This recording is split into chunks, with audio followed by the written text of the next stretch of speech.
बताते हैं कि चीन से आपकी बात हो गई, लेकिन आप ये नहीं बताते आपको यूरोप ने जो है वो वैक्सीन देने से इंकार कर दिया, आपको अमेरिका ने वैक्सीन देने से इंकार कर दिया, आपको फाइजर ने वैक्सीन देने से इंकार कर दिया, आपको बर्तानिया ने वैक्सीन देने से इंकार कर दिया कि पड़ोस के मुल्क ने, भारत ने जो है वो 200 रुपए की जो है वो वैक्सीन तैयार कर ली है। तो आप इस वक्त खुद आपकी स्टैंडिंग क्या है? ये ऐसा मौका है कि इसमें एक इंसानी अलमिया है कोरोना। इस वक्त हमें भारत के साथ भी जो है वो बातचीत के रास्तों को जो है वो खोलना चाहिए। अगर हमें वहां से सस्ती वैक्सीन मिल सकती है तो हमें भारत से भी जो है वो वैक्सीन लेना चाहिए। पाकिस्तान की अपनी भी जो है वो वैक्सीन बनाने की कैपेसिटी है, लेकिन आपने उस तरफ तवज्जो ही नहीं दी। आपने सोचा हुआ है कि आपने हर चीज को भीख और खैरात की शक्ल में लेना है। इस कौम को आपने जो है वो बेकारी बना के और चूंकि प्लान नहीं करते हम हमेशा देर कर देते हैं और फिर भागते हैं कि जी अच्छा जी वो क्या हो गया, हमें बताया ही नहीं। प्राइम मिनिस्टर कहते नहीं है मुझे किसी ने बताया ही नहीं, हमने गंदम की एक्सपोर्ट की इजाजत दे दी, हमने चीनी की एक्सपोर्ट की इजाजत दे दी।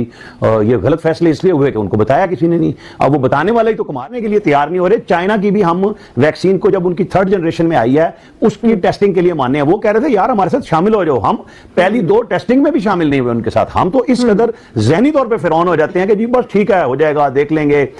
अब ये वो वक्त है कि अब इसी तरह इमरजेंसी की सूरत में वैक्सीन के लिए भागें। जब भारत में शहरियों को लगेगी वैक्सीन जहां पे हमारे से ज्यादा कोरोना फैला है तो फिर यहां उसका असर नेगेटिव होगा कि जी हम क्यों पीछे हैं। मतलब हम तो इंडिया के साथ तो किसी भी मामले में किसी भी सूरत में पीछे रहना चाहते नहीं, लेकिन मजबूरी बन जाएगी जब वहां बर्तानिया बनाने जा रहा है, सेंट्रल हब बना रहा है उसको, तो हमें होश के नाखून लेने होंगे। और बेशक डॉक्टर फैसल सुल्तान एक टेक्नोक्रेट ही हैं, नॉन इलेक्टेड हैं, लेकिन अब जो लोग बैठ गए हैं, फिर जनरल महफूज रहमान उनके साथ बैठे हुए हैं आर्मी की तरफ से आके, इन सबको इस मामले पर बहुत ज्यादा तवज्जो करने की जरूरत है। तो बताओ वो रखना है। वैक्सीनेशन की बात है, वहां पर हम वैक्सीनेशन भी चीन से ले रहे हैं, जहां से ये बीमारी आई है वहीं से वैक्सीनेशन ले रहे हैं। ये भी एक खतरनाक अमल है।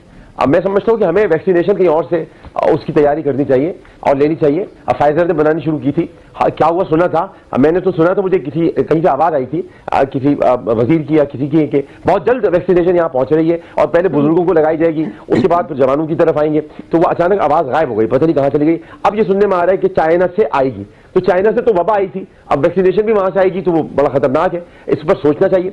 लेकिन जो बुनियादी लोगों को कन्विंस कैसे करेंगे? हम पोलियो पर तो आज तक कन्विंस कर नहीं सके।